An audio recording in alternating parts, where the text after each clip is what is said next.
नमो तस् भगवतो अरहतो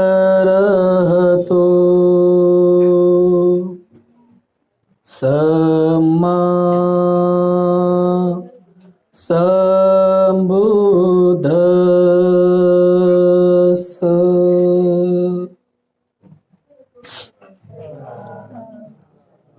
संपूर्ण विश्वाला सुख शांती तथा दुःख मुक्तीचा संदेश देणारे विश्व शांतीदूत महाकारुणिक तथागत भगवान बुद्ध यांना त्रिवार अभिवादन करतो। तथागतांनी समग्र मानवजातीच्या दुःख मुक्तीसाठी उपदेशिलेला सद्धम्म तथा या सद्धम्माचा अविरतपणे प्रचार आणि प्रसार करणारा तथागतांद्वारा निर्मित पूजनीय भिक्खू संघ या पवित्र पूजनीय भिक्खू संघाला त्रिवार अभिवादन करतो। ज्या महामानवाच्या महान पुण्याईमुळे अथक परिश्रम आणि त्यागामुळे या भारत भूमीला बुद्ध भूमीचे रूप पुन्हा प्राप्त झालं, असे बौद्ध धम्माचे पुनरुद्धारक तुम्हा आम्हा सर्वांचे उद्धार करते प्रज्ञा सूर्य बोधिसत्व डॉक्टर बाबासाहेब आंबेडकर यांच्या समग्र धम्म क्रांतीमध्ये जीवनाच्या शेवटच्या श्वासापर्यंत समर्पित राहून आजच्या या मंगलमय प्रसंगी या ठिकाणी उपस्थित पूजनीय भदंत करुणानंदजी थेरो, माझे धम्मबंधू पूज्य भदंत धम्मबोधीजी थेरो आणि आपण सर्व धम्म उपासक उपासिका, लहान बालक आणि बालिकांनो,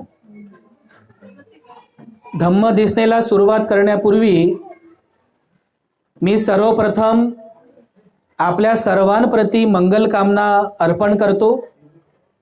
विशेष करून ज्या परिवारामध्ये आजचा हा धम्म संस्कार संपन्न होत आहे असा गायकवाड परिवार, गायकवाड साहेब, त्यांच्या सुविद्य धम्मपत्नी आणि ज्या बालिकेचा आज जन्मदिवस आपण संपन्न करीत आहोत, बड्डे गर्ल आर्या, हिच्याबद्दल सुद्धा मी अनंत अनंत मंगल कामना अर्पण करतो। आपल्या सर्वांबद्दल मंगल कामना अर्पण करतो। तुम्हा सर्वांना आयुष्य, वर्ण, सुख आणि बल प्राप्त व्हावं, सर्व प्रकारच्या संपत्ती आणि समाधानाची प्राप्ती व्हावी, अशी मंगल भावना आपल्या सर्वांप्रती मी अर्पण करतो। आज गायकवाड परिवाराने 3 बौद्ध भिक्खूंना सन्मानपूर्वक निमंत्रित करून या ठिकाणी आपल्या सर्वांच्या उपस्थितीमध्ये महान असं पुण्यकर्म अर्जित केलेलं आहे। जे तुम्ही हे चिवर पाहत आहात, या चिवराचं दान करून त्यांनी आपल्या जीवनामध्ये आणखी एका नवीन पुण्यकर्माची वृद्धी केलेली आहे। असेच पुण्यवान लोक भगवान बुद्धांच्या काळात सुद्धा होते की ज्यांनी भगवान बुद्धांना प्रत्यक्ष आपल्या डोळ्यांनी बघितलं। किती ते लोक पुण्यवान असतील की ज्यांचा जन्म बुद्ध काळामध्ये झाला, ज्यांनी स्वतःच्या डोळ्यांनी भगवान बुद्धांचं ते रूप पाहिलं, ज्यांनी स्वतः कानाने भगवान बुद्धांचे जे शब्द ऐकले, किती ते लोक पुण्यवान असतील बघा। या पुण्यवान लोकांचा आदर्श आपल्या सर्वांसमोर आहे आणि म्हणून आपली ही परंपराच आहे की जेव्हा जेव्हा पुण्यकर्म करण्याची, म्हणजे चांगली कर्म करण्याची संधी तुम्हाला उपलब्ध होते, तेव्हा तेव्हा तुम्ही पुण्यकर्म करण्यासाठी धडपड करायला पाहिजे। ते चांगले कर्म करण्यासाठी तुम्ही पुढाकार घ्यायला पाहिजे, लीड करायला पाहिजे, कारण पुण्यकर्म करण्याची संधी पुन्हा पुन्हा प्राप्त होत नाही। आज बघा, या परिवाराने मागच्या अनेक दिवसांपासून, महिन्यांपासून भंतजीसोबत त्यांचा संपर्क सुरू आहे, हो येतो बघूया, हो येतो बघूया असं सुरू होतं. आणि त्यांचं पुण्यकर्म आज बघा फलित आलं. शेवटी त्यांची जी इच्छा होती की भंतजींनी आमच्याकडे यावं, आमची जी बेबी आहे आर्या, हिच्या जन्मदिवसाच्या निमित्ताने तिला ब्लेसिंग करण्यासाठी आणि आपल्या सर्वांचाच म्हणजे आपल्या सर्वांच्या हिताकरिता मंगल कामना करण्यासाठी यावं. आणि आज बघा तुमचं म्हणजे गायकवाड परिवाराचं पुण्य कसं फलित आलं. हे पुण्य आहे, ह्या निवड योगायोग नाही आहे. म्हणजे तुम्ही जर म्हणा हा योगायोग नाही आहे, आपण योगायोग मानत सुद्धा नाही. हे पुण्य आहे की जे पुण्य आपल्याला चांगली कर्म प्राप्त करून देण्यासाठी आपोआपच आपल्याला मिळत असतात. तर आज बघा तुमच्या परिवारामध्ये बौद्ध भिक्खू संघ उपस्थित आहे. किती मोठं पुण्य आहे की नाही. तर हे पुण्यकर्म तुम्ही अर्जित करत आहात, हे पुण्यकर्म तुम्हाला प्राप्त होत आहे. हे जीवनातील सर्वात मोठं पुण्य कार्य आज तुमच्याकडून संपादन होत आहे. निमित्त कोणतंही असो, जसं आज आर्या या बालिकेचा जन्मदिवस आहे त्या निमित्ताने का असेना, इतर लोक आपण पाहतो केक कापून जन्मदिवस साजरा करतात, 3 स्टार 5 स्टार हॉटेलमध्ये जाऊन जल्लोषामध्ये जन्मदिवस साजरा करतात. परंपरा आहे, करतात, कल्चर आहे, आपल्याकडचं लोकलचं कल्चर आहे. पण या गोष्टींना थोडंसं बाजूला करून धार्मिक दृष्ट्या आपल्याला काहीतरी करता यावं याकरिता गायकवाड साहेबांनी जो म्हणजे जी इच्छा प्रकट केलेली आहे, हे सुद्धा तुमचं खूप मोठं पुण्य आहे. म्हणजे ते तुम्हाला सुचलं आणि ते तुम्ही या ठिकाणी प्रत्यक्षामध्ये संपन्न करीत आहात. तेव्हा या सर्व पुण्यकर्मामुळं तुमच्या जीवनामध्ये नक्कीच तुम्हाला सुख, समृद्धी आणि शांती प्राप्त होणार आहे. केवळ यामुळेच नाही की आपण पुण्यवान आहोत. आर्या हिचा जन्म झाला तर आज या काळामध्ये ज्या मुला मुलींचा जन्म होतोय ते मुलं मुली फार पुण्यवान आहेत. फक्त आर्याच नाही, तिच्या वयातल्या ज्या मुली असतील किंवा यानंतर ज्या बालक बालिकांचा जन्म होईल ते सर्व बालक बालिका फार पुण्यवान आहेत, फार फार पुण्यवान आहेत. एवढे पुण्यवान आहेत की या पृथ्वीवर राहणाऱ्या करोडो 120 करोड जनसंख्येमध्ये त्यांच्या एवढं पुण्य कोणाचंच नाही. त्यांचंच नाही तर महाराष्ट्रामध्ये राहत असलेला जो बौद्ध समाज आहे, आपण पण फार पुण्यवान आहोत. 4 गोष्टीमुळे आपण फार पुण्यवान, 4 गोष्टीमुळे. हे पुण्य असं आपल्याला प्राप्त झालेलं आहे की असं हे पुण्य या पृथ्वीवर जेवढेही लोक राहतात त्या कोणत्याच लोकांना प्राप्त झाले नाही. सर्वाधिक पुण्यवान लोक आपण आहोत, सर्वाधिक पुण्यवान लोक. 4 गोष्टींमुळे आपण फार पुण्यवान आहोत. 4 गोष्टींमुळे.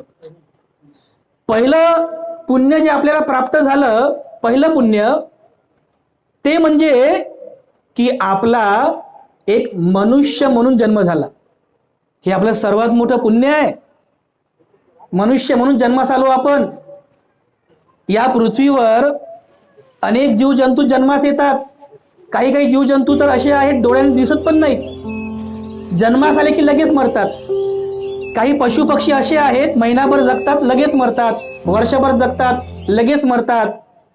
या पृथ्वीवर लाखो करोडो जीव जंतू पशु पक्षी जन्मास येतात, परंतु या सर्व पशु पक्ष्यांमध्ये, या सर्व जन्मांमध्ये मनुष्याचा जन्म हा सर्वश्रेष्ठ म्हटलेला आहे भगवान बुद्धांनी. का बरं?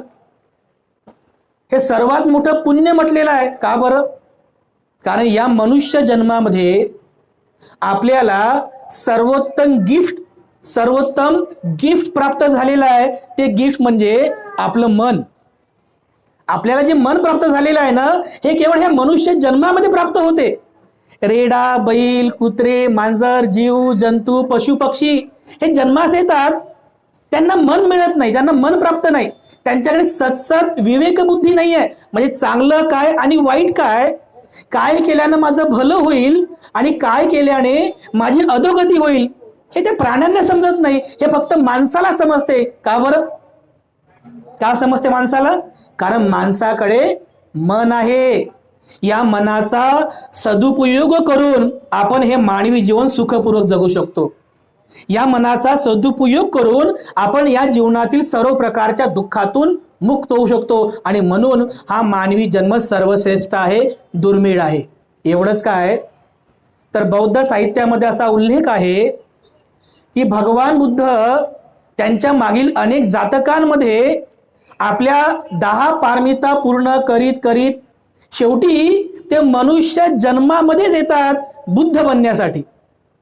म्हणजे एका बोधिसत्वाला बुद्ध बनण्यासाठी, म्हणजे बुद्धत्वाचं ज्ञान प्राप्त करण्यासाठी, बुद्ध बनण्यासाठी सुद्धा मनुष्याचा जन्म घ्यावा लागतो. इतर कोणत्याही जातकामध्ये तो बुद्ध होऊ शकत नाही. केवळ मनुष्य जन्मातच तो बोधिसत्व बुद्धत्व प्राप्त करू शकतो.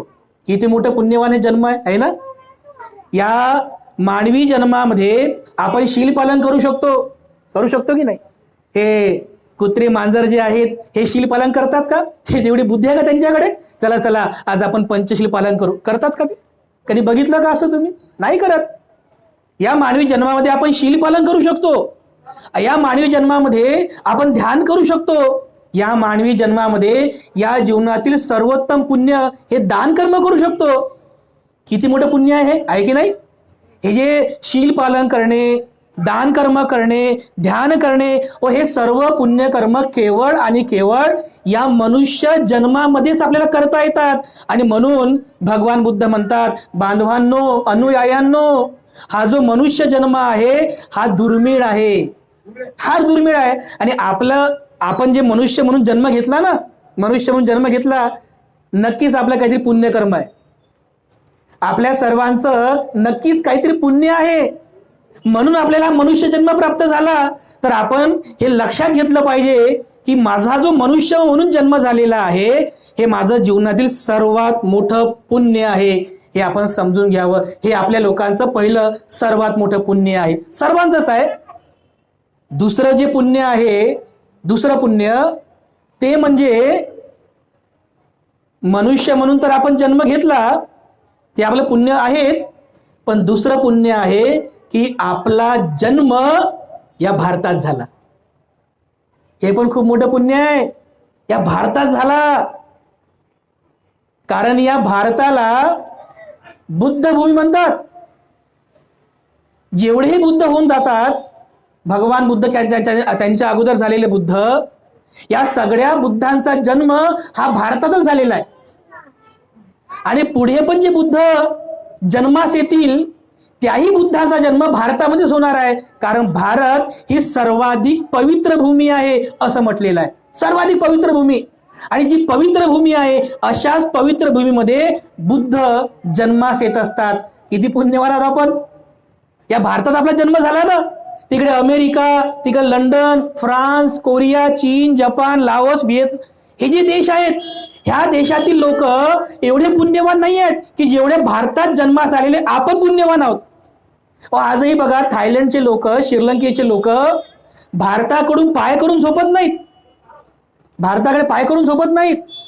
जेव्हा ते घर बांधतात ना, तर घर बांधत असताना ते अशा प्रकारे बांधतात की ह्या दिशेने काय, ह्या दिशेने भारत देश आहे, मग ह्या दिशेने ते बुद्ध मूर्ती ठेवतात की जेणेकरून इकडे बुद्ध मूर्तीकडे पाय करून झोपायचं नाही. कारण ह्या दिशेने काय आहे, ह्या दिशेने भारत आहे. आणि भारत काय आहे, भारत बुद्धाची भूमी आहे. व ते लोक जेव्हा भारतामध्ये येतात बुद्ध याला भेट देण्यासाठी, बुद्ध दर्शन करण्यासाठी, तेव्हा विमानाच्या खाली शेवटच्या पायरीवरून जमिनीवर पाय ठेवल्याबरोबर या जमिनीला ते नतमस्तक होतात. किती श्रद्धा आहे त्यांची या भारत भूमीबद्दल. बुद्ध गायला जातात तर बुद्ध गायची ती माती आपल्या सोबत अरे किती श्रद्धापूर्वक घेऊन जातात, आपल्या घरी ठेवतात घरी. कारण ही बुद्ध भूमीची माती आहे. अरे किती ते लोक श्रद्धावान आहेत या भारत भूमीबद्दल, किती श्रद्धावान आहेत. मग मला सांगा, आपण किती पुण्यवान आहोत की आपण अशा भारतामध्ये जन्म घेतला की ज्या भारतात बुद्धाचा जन्म झाला. आपण बुद्ध भूमीमध्ये जन्म घेतला. आपलं आहे की नाही सर्वात मोठं पुण्य. तुम्ही जर कधी श्रीलंकेला गेले ना, किंवा थायलंडला, व्हिएतनामला किंवा कंबोडियाला वगैरे कधी गेलात एखाद्या बौद्ध देशामध्ये, तिथे जाऊन जर तुम्ही असं म्हटलं, त्याने जर विचारलं वेअर आर यू फ्रॉम, तुम्ही कुठून आलात, तुम्ही जर म्हटलं की आय एम फ्रॉम इंडिया, म्हणजे मी भारतातून आलेलो आहे, ते लोक लगेच म्हणतात अरे वा वा, very good, very good, very nice. भारतातला जेव्हा व्यक्ती त्यांच्याकडे जातो तर ते लोक त्यांचा सन्मान करतात का हा व्यक्ती बुद्ध भूमीतून आलेला आहे. आणि जर तुम्ही त्यांना असं म्हटलं तुमच्या जीवनामधलं हे पुण्य सांगितलं की मी भारतामध्ये जन्म घेतलेला आहे, बुद्धभूमीत जन्म घेतलेला आहे, तर ते लोक तुमचा पायापासून डोक्यापर्यंत सन्मान करतील. कारण त्या लोकांना, अशा लोकांचं दर्शन फार दुर्मिळ आहे. ते बघा बांधवांनो, हे किती मोठं पुण्य, आपलं दुसरं पुण्य आहे की आपण या भारत भूमीमध्ये, या बुद्ध भूमीमध्ये जन्म घेतला, की ज्या भूमीला संपूर्ण जगामध्ये लोक हात जोडतात, अशा भारत भूमीमध्ये आपला जन्म झालेला आहे. हे आपलं सर्वात मोठं पुण्य आहे. तिसरं जे पुण्य आहे, जे केवळ आपल्याच लोकांना प्राप्त झालेलं आहे, या पृथ्वीवर राहणाऱ्या लाखो करोडो या पॉप्युलेशन मध्ये, लोकसंख्येमध्ये केवळ आपल्याला हे पुण्य प्राप्त झालेलं आहे. ज्याप्रमाणे मनुष्य म्हणून माझा जन्म झाला, या भारतामध्ये माझा जन्म झाला, पण मी अशा समाजामध्ये जन्म घेतला की ज्या समाजामध्ये बाबासाहेब आंबेडकर सारखा महापुरुष जन्मास आला. त्या समाजाचा मी घटक आहे की नाही पुण्य? म्हणजे आपल्यामध्ये बाबासाहेबांचा डीएनए आहे. तुम्ही चेक करा बघा, आपला डीएनए, बाबासाहेबांचा डीएनए आपल्यामध्ये आहे, बाबासाहेबाची वंशावली आपल्यामध्ये आहे. ज्या समाजामध्ये बाबासाहेबांचा जन्म झाला, त्या समाजामध्ये आपला जन्म झाला बांधवांनो, त्या समाजाचे आपण घटक आहोत. हे आपल्यासाठी पुण्याचीच काय, आपल्यासाठी स्वाभिमानाची गोष्ट आहे. हा सार्थ स्वाभिमान आपल्याला असला पाहिजे की मी अशा समाजात जन्म घेतला की ज्या समाजामध्ये भारताच्या संविधानाचे शिल्पकार, तुम्हा आम्हा सर्वांचे उद्धार करते बोधिसत्व डॉक्टर बाबासाहेब आंबेडकरांचा जन्म झाला. हे लई मोठं पुण्य आहे आपलं. बघा बरं, दुसऱ्यांना एवढं पुण्य प्राप्त झालं का? झालं नाही ना? किती मोठं पुण्य आहे आपलं हे, आहे की नाही? अशा समाजामध्ये आपण घटक आहोत. एकीकडे बघा, मोठमोठे सायंटिस्ट, मोठमोठे विद्वान बाबासाहेबांना स्वीकार करतात की बाबासाहेबांसारखा असा विद्वान न भूतो न भविष्यती, कधी होणार नाही. मागे बघा ते कोणती युनिव्हर्सिटी आहे, ऑक्सफर्ड युनिव्हर्सिटी आहे ना, त्यांनी एक सर्वे केला की मागील 100 वर्षांमध्ये, म्हणजे 20व्या शतकामध्ये आपल्या युनिव्हर्सिटीमध्ये जेवढे काही विद्यार्थी शिकून गेलेले आहेत, अशा सर्व विद्यार्थ्यांची त्यांनी लिस्ट बनवली आणि त्या विद्यार्थ्यांमध्ये सॉर्ट आउट करून असे कोण कोण विद्यार्थी आहेत की ज्यांनी आपल्या बुद्धिमत्तेची छाप या जगावर टाकलेली आहे. असे 7 विद्यार्थी त्यांना सॉर्ट आउट केले. 7 लोकांची नावं, त्याच्यामध्ये आपले कार्ल मार्क्स वगैरे, कार्ल मार्क्स यांचं पण त्या लिस्टमध्ये नाव आहे. तर त्यांनी त्या 100 वर्षात शिकलेल्या आणि आपल्या बुद्धिमत्तेने जगावर छाप टाकलेल्या अशा 7 लोकांना सॉर्ट आउट केलं, त्यांची नावे सॉर्ट आउट केली. आणि या 7 लोकांमध्ये जे प्रथम क्रमांकावर आहे ते डॉक्टर बाबासाहेब आंबेडकर आहेत, की ज्यांनी आपल्या बुद्धिमत्तेने, आपल्या प्रखर तेजाने केवळ भारतातच नाही तर या संपूर्ण जगावर छाप टाकलेली आहे. एवढे महाविद्वान बाबासाहेब आंबेडकर होते. आणि अशा महाविद्वान बोधिसत्व डॉक्टर बाबासाहेब आंबेडकरांच्या समाजामध्ये माझा जन्म झाला. बांधवांनो, याचा सार्थ स्वाभिमान आपल्याला असायला पाहिजे. हा स्वाभिमान असावा तुमच्यामध्ये की मी बाबासाहेबांच्या समाजाचा घटक आहे. हे खूप मोठं पुण्य आहे बांधवांनो, आपलं खूप मोठं पुण्य आहे. याचा पुन्हा पुन्हा तुम्ही विचार करावा की हे पुण्य आपल्याला प्राप्त झालेलं आहे. आणि चौथं जे पुण्य आहे, चौथं पुण्य ते म्हणजे, जसं मी तुम्हाला सांगितलं की आपला जन्म एक मनुष्य म्हणून झाला, आपण भारतामध्ये जन्म घेतला, आपण बाबासाहेब आंबेडकर यांच्या समाजामध्ये जन्म घेतला. जन्म तर घेतलाच, पण आज आपण एक बौद्ध म्हणून जीवन जगत आहोत. ॲज अ बुद्धिस्ट म्हणून आपण जीवन जगत आहोत. हे सर्वात मोठं पुण्य आहे आपलं, सर्वात मोठं पुण्य. एक बौद्ध म्हणून जीवन. एकीकडे संपूर्ण जग बुद्ध आणि बाबासाहेबाला स्वीकार करतात, मोठमोठे सायंटिस्ट, विद्वान, की बुद्ध आणि बाबासाहेबांचाच विचार हा जगाला तारू शकतो. आपण तर हक्काने म्हणू शकतो की मी बुद्धाचा पाईक आहे, हक्काने म्हणू शकतो आपण, अधिकार आहे आपला. मी हक्काने म्हणू शकतो की मी बुद्धाचा पाईक आहे. मी बाबासाहेबांच्या समाजाचा घटक आहे, मी बौद्ध आहे, आय एम बुद्धिस्ट, आपण हक्कानं म्हणू शकतो, आहे की नाही? एवढा स्वाभिमान कोणाला प्राप्त झाला हो या जगामध्ये? जर तुम्हाला कोणी जर असं विचारलं की सांगा बरं, बाबासाहेब आंबेडकरांनी एवढा संघर्ष केला, चंदनासारखे बाबासाहेब झिजले, तुम्हाला काय दिलं बाबासाहेबांनी? एका शब्दात सांगा बरं. काय? वा, स्वाभिमान दिला. टाळ्या वाजवा त्यासाठी. स्वाभिमान दिला बाबासाहेबांनी. ही आपली कमाई आहे. पैसा, धन, दौलत, गाडी, बंगला, बँक बॅलेन्स, नोकर चाकर हे जर कोणीही कमवेल, पण जीवन जगण्याचा जो स्वाभिमान आहे हे कोणीही कमवू शकत नाही. फार दुर्मिळ लोक असतात की ज्यांना हा स्वाभिमान प्राप्त होतो. हा स्वाभिमान आपल्याला बाबासाहेब आंबेडकरांमुळे प्राप्त झालेला आहे. हा स्वाभिमान आहे आपला. आज भारतामध्ये या बुद्धभूमीमध्ये आपण बौद्ध म्हणून जीवन जगत आहोत. हा सुद्धा आपला सर्वात मोठा स्वाभिमान आहे.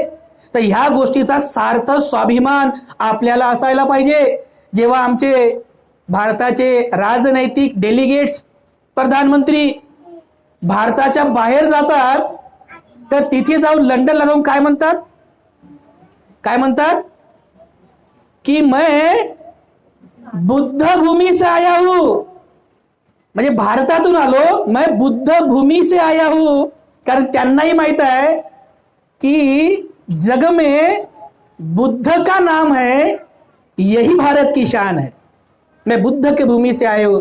म्हणजे स्वाभिमानात सांगतात की बुद्धाच्या भूमीचा प्रधानमंत्री आहे, मी बुद्धाच्या भूमीतून आलेला आहे. तर हा आपल्यासाठी सार्थ स्वाभिमान आहे बांधवांनो. मी अशा देशात जन्म घेतला की ज्या देशाच्या ध्वजावर, आपला ध्वज ना, ध्वज तिरंगा, मी अशा देशात जन्म घेतला की या देशाच्या ध्वजावर, तिरंग्यावर बौद्ध धम्माचं चिन्ह 24 आऱ्यांचं अशोक चक्र प्रतिष्ठापित आहे. हे आपल्यासाठी स्वाभिमान नाही का? एखाद्या गाडीवर अशोक चक्र असू द्या बरं, आपण काय म्हणतो? हे एखाद्या बौद्ध माणसाची गाडी असेल पाहिजे. एखाद्या घरावर अशोक चक्र असू द्या बरं, आपण काय म्हणतो? हे बौद्धाचं घर असलं पाहिजे, म्हणतो की नाही? कन्फर्म बौद्धाचं घर आहे. भारताच्या तिरंग्यावर अशोक चक्र आहे, तर भारत कोणाचा झाला? भारत बुद्धाचा झाला ना. मग बरोबर आहे की नाही? आंतरराष्ट्रीय स्तरावर जेव्हा भारताचं प्रतिनिधित्व केलं जातं, तेव्हा भारताचा जो तिरंगा फडकवला जातो, तर त्या तिरंग्यामध्ये सुद्धा बौद्ध धम्माचं धम्मचक्र पवतनाचं प्रतीक असलेलं अशोक चक्र, 24 आऱ्यांचं धम्मचक्र त्या ठिकाणी प्रतिष्ठापित केलेलं आहे. आपल्यासाठी स्वाभिमान नाही का हा? आहे ना? श्रीलंका, थायलंड, व्हिएतनाम, कंबोडिया, चीन, जपान हे जे बौद्ध देश आहेत ना, या बौद्ध देशांच्या ध्वजावर सुद्धा बौद्ध धम्माचं चिन्ह नाही आहे. ते या पृथ्वीवर केवळ एकमेव देश असा आहे भारत, की ज्या भारत देशाच्या ध्वजावर बौद्ध धम्माचं चिन्ह अशोक चक्र आहे. बौद्ध धम्माच्या चिन्हामध्ये बघा ते काय म्हणतो आपण त्याला? अशोक स्तंभ आहे ना, 4 सिंहाचा अशोक स्तंभ. समोरून बघितलं आपल्याला 3 सिंह दिसतात. 4 सिंहांचा अशोक स्तंभ ही भारताची राजमुद्रा आहे. आजही बघा आपल्या नोटेवरती भारताची राजमुद्रा छापलेली आहे, छोटी झालेली आहे, असो भारताची राजमुद्रा आहे ती. म्हणजे भारताच्या प्रत्येक राजकीय पारपत्रावर, राजकीय पत्रावरती आपली राजमुद्रा असते. तुम्हाला माहित आहे हे अशोक स्तंभ काय आहे? काय अशोक स्तंभ? हे जे अशोक स्तंभ आहे हे सम्राट अशोकाने सारनाथ या ठिकाणी निर्माण केलेला स्तंभ आहे, सिंहस्तंभ, की ज्या ठिकाणी तथागत सम्यक संबुद्धांनी त्यांच्या ज्ञानाचा, बुद्धत्व ज्ञानाचा पहिला उपदेश केला होता. त्याला बौद्ध संस्कृतीमध्ये धम्मचक्र प्रवर्तन सूत्र असं म्हणतात. आणि त्याच धम्मचक्र प्रवर्तन सूत्राचं प्रतीक म्हणून सम्राट अशोकाने सारनाथमध्ये 4 सिंहांचा सिंहस्तंभ निर्माण केला, ज्याला आपण व्यावहारिक भाषेमध्ये अशोक स्तंभ म्हणतो. हा अशोक स्तंभ आपल्या बौद्ध धम्माचा सिंबॉल आहे, चिन्ह आहे. आणि हाच अशोक स्तंभ भारत देशाची राजमुद्रा आहे. स्वाभिमानाची गोष्ट आहे आपल्यासाठी, आहे की नाही? मी तर नेहमी सांगत असतो की ज्या ज्या ठिकाणी आपल्या पूजा स्थळामध्ये बुद्ध भगवंताचं रूप आपण ठेवलेलं आहे, बाबासाहेब आंबेडकरांचं रूप आपण ठेवलेलं आहे, त्या ठिकाणी अशोक स्तंभ सुद्धा आपण ठेवायला पाहिजे. एक बौद्ध म्हणून ही स्वाभिमानाची गोष्ट आहे की पूजा स्थळामध्ये प्रत्येकाच्या घरात एक अशोक स्तंभ सुद्धा असला पाहिजे, कारण ते बौद्ध धम्माचं आपलं चिन्ह आहे. ज्या ठिकाणी बघा राष्ट्रपती बसतात ना, भारताचे राष्ट्रपती बसतात, administrative chair of the India म्हणतात त्याला, त्या चेअरवर सुद्धा, राष्ट्रपतीच्या चेअरवर सुद्धा 24 आऱ्याचं अशोक चक्र कोरलेलं आहे आणि तिथे लिहिलेलं आहे धम्मचक्र पवतनाय. म्हणजे या चेअरवर बसणारा जो राजा असेल त्याला या भारतात काय करायचं आहे, त्याला या भारतात धम्मचक्र पवर्तन करायचं आहे. एवढी मोठी किमया बाबासाहेबांनी करून ठेवलेली आहे. ज्या ज्या ठिकाणी विदेशी डेलिगेट्स, राजनैतिक पाहुणे राष्ट्रपती भवनात जिथे भेटतात ना, त्याला अशोका दरबार हॉल म्हणतात. तुम्ही गुगलवरती बघा, फोटो तुम्हाला दिसेल. त्या अशोका दरबार हॉलमध्ये केवळ एकच मूर्ती आहे आणि ती म्हणजे भगवान बुद्धांची मूर्ती. त्या मूर्तीच्या समोर त्या ठिकाणी शेक हँड होते, त्या ठिकाणी विचारांचं आदान प्रदान होते. हे सर्व बौद्ध धम्मातील चिन्ह भारताच्या प्रत्येक जागेवर, प्रत्येक ठिकाणी तुम्हाला प्रतिष्ठापित झालेले पाहायला मिळतील. आणि अशा भारतामध्ये आपण जन्म घेतला तर आपल्यासाठी स्वाभिमान नाही का? आणि म्हणून बांधवांनो, या गोष्टीचा नेहमीच आपल्याला सार्थ स्वाभिमान असायला पाहिजे की मी मनुष्य म्हणून जन्म घेतला, मी या भारत भूमीमध्ये, या बुद्ध भूमीमध्ये माझा जन्म झाला, त्यानंतर मी अशा समाजात जन्म घेतला की ज्या समाजात बाबासाहेब आंबेडकरांचा जन्म झाला, आणि याच भारतामध्ये ॲज अ बुद्धिस्ट म्हणून, एक बौद्ध म्हणून मी जीवन जगत आहो. हे चार म्हणजे जीवनातील हे चार सर्वोत्तम पुण्य केवळ आणि केवळ आपल्यालाच प्राप्त झालेले आहेत या पृथ्वीवर. आणि बघा, अशा पुण्यमय काळामध्ये या बालिकेचा जन्म झाला, तर बालिका किती पुण्यवान आहे की नाही? आर्याला हे चार पुण्य प्राप्त झाले ना, बरोबर आहे की नाही?